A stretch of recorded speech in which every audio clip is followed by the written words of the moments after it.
a neighbor out here starting at 7 in the morning building some sort of mecca to the gods. So you'll get to hear a little bit of that over the microphone because, unfortunately, here at Blumpkin Studios, if you're watching live on YouTube, you're going to notice there's not much sound treatment going on in here, at least as of yet, and I don't know if there ever will be. That stuff can be expensive and time-consuming, and as a stay-at-home dad, I don't know if I got that much time. I only had 20 minutes to do this here today.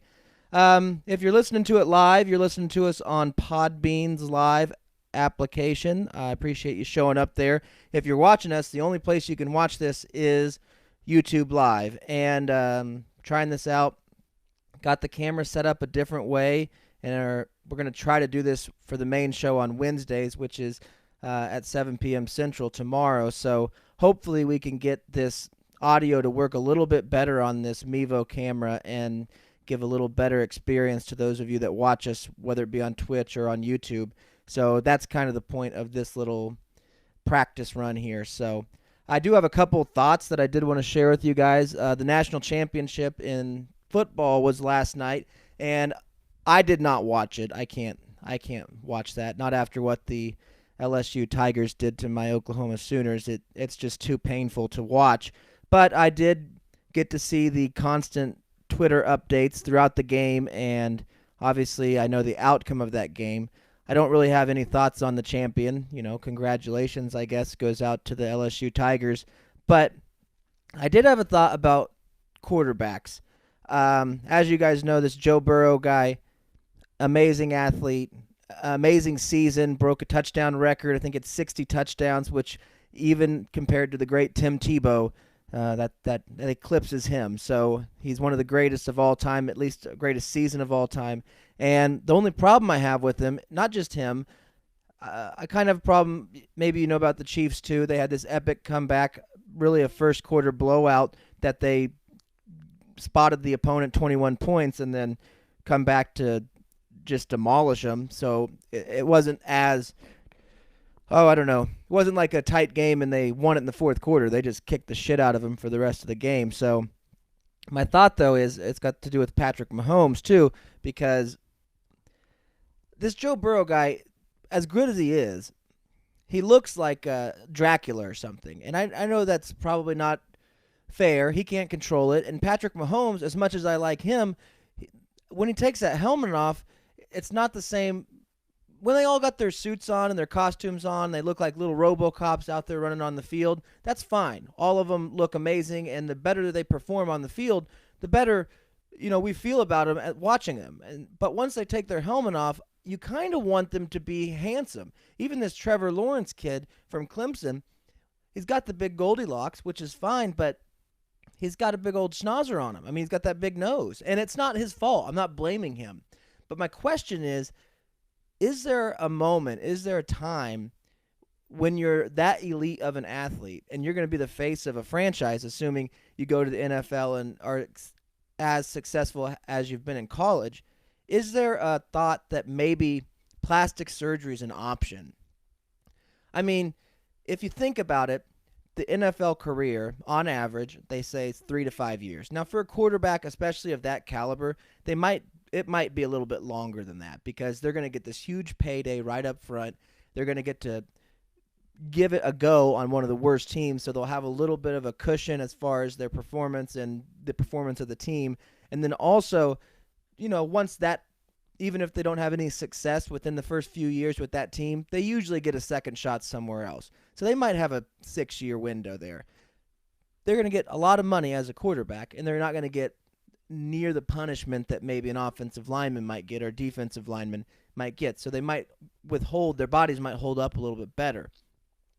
But is there a thought that the most money is to be made by profiting off of whether companies can advertise your look? I mean, Tom Brady, yes, he was going to get paid a lot as a quarterback, but he was never, I don't think he's ever been the highest paid quarterback because maybe he's forfeited some of that accolade to make sure that his team around him is good for whatever reason, or he also knew that he's one of the best looking men in the world. And so by using his good looks and parlaying that into advertising gigs where he can eat whatchamacallits or Kit Kat bars for $100 million a year, I mean, that's where he's going to make the real money. You can't give this Joe Burrow guy a Kit Kat commercial. The guy's going to, you get a little bit of chocolate on him, you're going to think he got, kicked in the face with a boot full of shit. It's just too white. There's too much contrast. So I don't think that as a 21-year-old kid, you should be thinking about plastic surgery normally unless you're just hideously disfigured, in which case, yes, go ahead and think about it.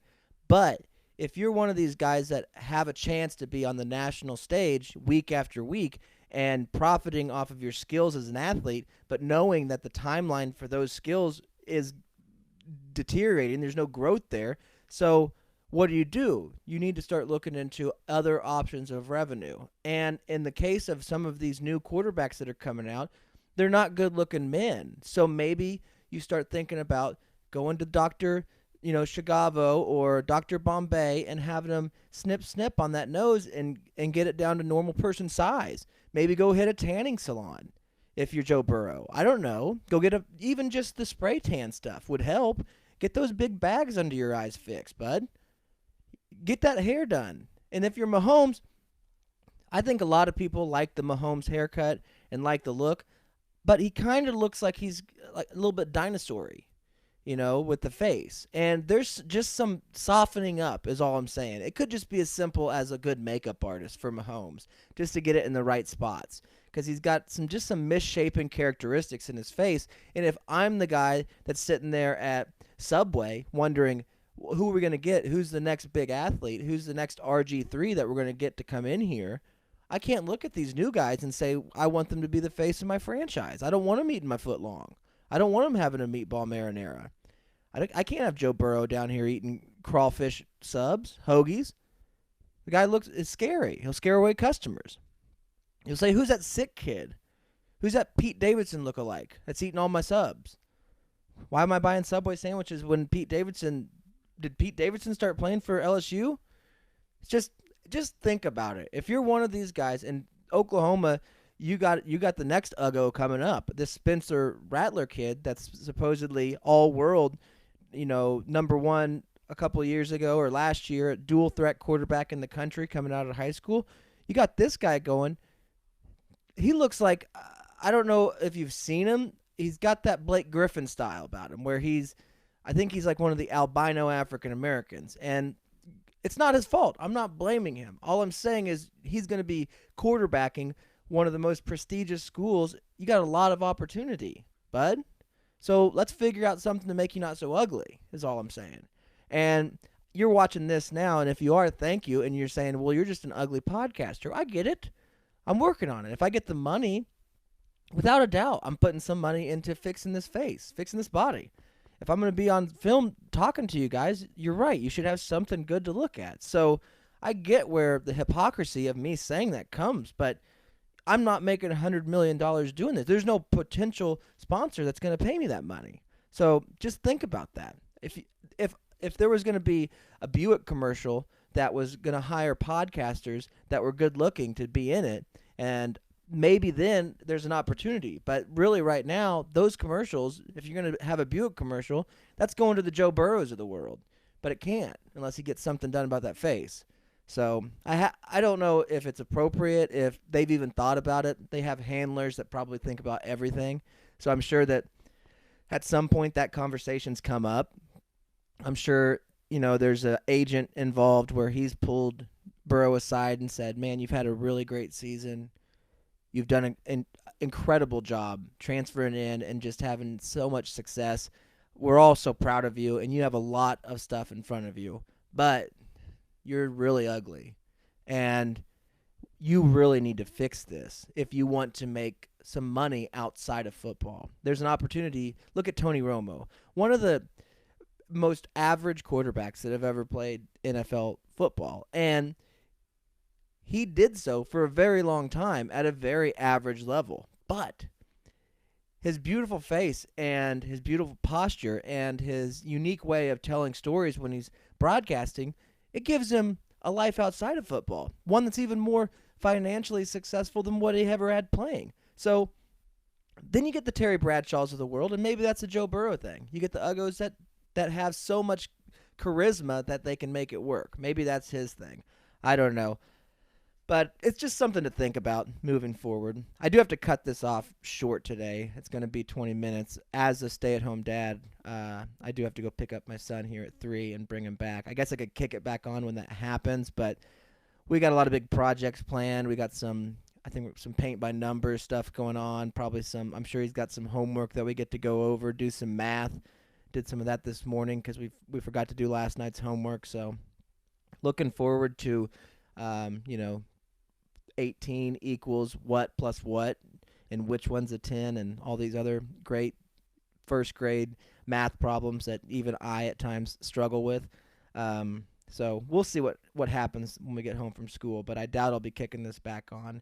The biggest reason I wanted to do this, and I want to start doing it on a daily basis, if you guys have listened to us for any period of time, you know that for the past 9 years we've been doing this show every Wednesday live on whether it be YouTube or Facebook or Mixlr, which is a audio-only live streaming service, and we've been with them for 3 or 4 years now. But we've been doing it live every Wednesday, 7 p.m. Central to 9. It's a 2-hour show, and I thought with this newfound time that I have in the middle of the day, if I'm not working on trying to get our Patreon page going, and I'm not working on trying to buy a bowling alley, which is a story for Wednesday, because I did get to go down to Oklahoma yesterday and visit with a very special character about an opportunity down there. But as these little moments throughout the day, there's a lull there. There's no reason for me not to kick this on and try to talk to you guys about something. So I don't have everything set up at this location. I have a small board here, and I got the iPad, which I don't even know if I'll have that moving forward, because I might leave it down at the main studio. But I'm hoping that I can figure out a way to put out content on a daily basis in addition to our normal weekly show. So that's really what I'm trying to do here. So the only other thing that I saw, maybe I'll just stick with Patreon, stick with the show stuff because I only got a few minutes. I do have a Patreon page. I haven't really shared a lot of the links yet on our social media, and I haven't really pushed it yet in our show because it's not completely there. Right now I've uploaded about 275 of the past episodes, and I'm about halfway done. So it's not a hard process to do. It's just time consuming and monotonous, and those two things can get very boring very quickly when you're just sitting there doing them. So sometimes you do about 20 or 30, or in the case of me, I'll sit down and do 100, but then I don't want to look at it again for another week or something. So I will get that done here probably at the end of this week, in which all those old episodes will be available there. They are available right now through our Podbean patron program, but I'd really prefer, once we get the Patreon thing, to kind of push everybody to that location to support us, because I think there's some opportunity there.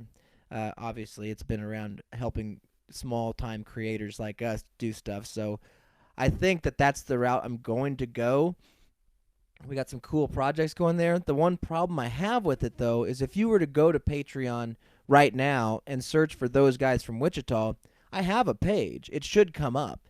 But it won't, and I've been having this problem. Now, I've shared it on social media, I think once, and I know the link works, and it's on our website. If you were to go to thoseguysfromwichita.com, you could click there and go there, and there'd be plenty of stuff for you guys to listen to, plus you'd get the new bonus shows that we are going to be producing probably starting tomorrow, and those are going to be Patreon only.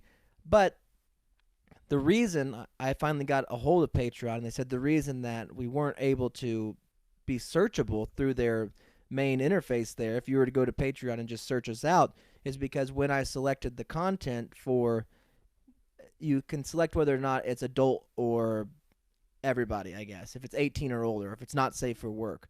And because we curse on the show, especially, during Wednesday, it can get a little bit crazy in there. I decided, that's 18 and older. Of course, we don't need anybody that's not 18 watching or listening to this.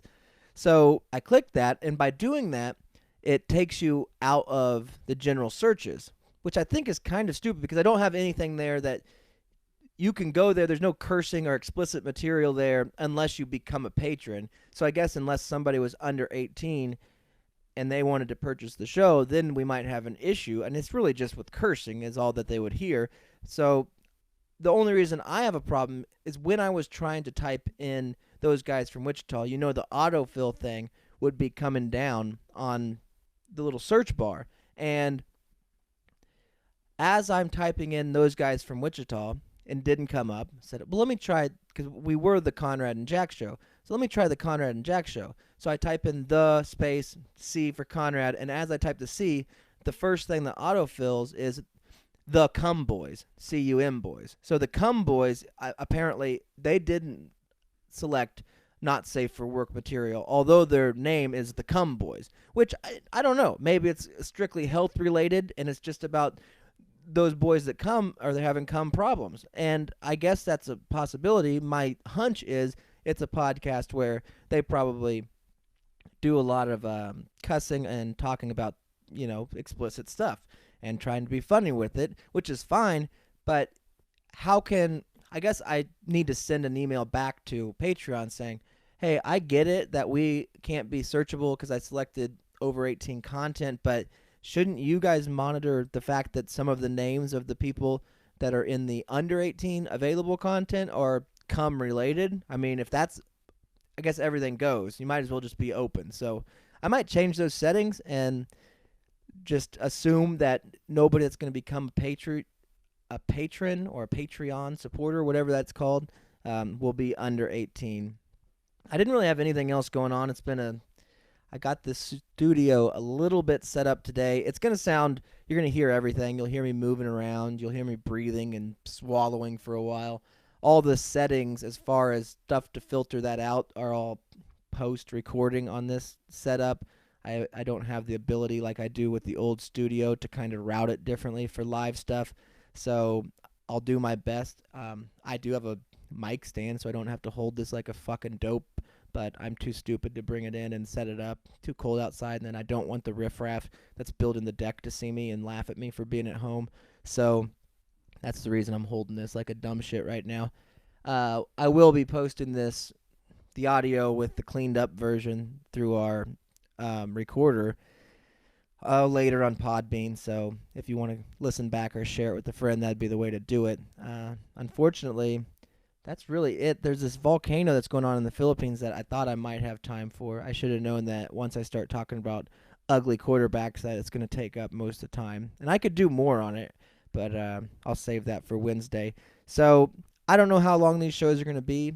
I don't know if the audience and the listeners that we have right now want any more. They might be tired of us after one day a week for 10 years. But if you do like it and you want a daily show from me and you get Those Guys from Wichita every Wednesday, the full cast, and then also you'll have Monday morning papers. I'm trying to put as much stuff out there on the feed as we can to try to grow. And the only way we're going to do that is have you guys tell people, hey, there's these stupid guys out of Kansas that are pretty funny. It's called Those Guys from Wichita. All you got to do is like them, share them, you know, tell a friend. You guys do that for us. That's how we grow. Getting more listeners. This stuff becomes a little bit easier to do because hopefully we'll have supporters like you. So anyways, thanks for listening. Don't let your meatloaf, everybody. I guess I'll for sure be back tomorrow I don't know if it'll be for a solo one or just for the main show, but tune in tomorrow, 7 p.m. Central, for Those Guys from Wichita, out of the main studio.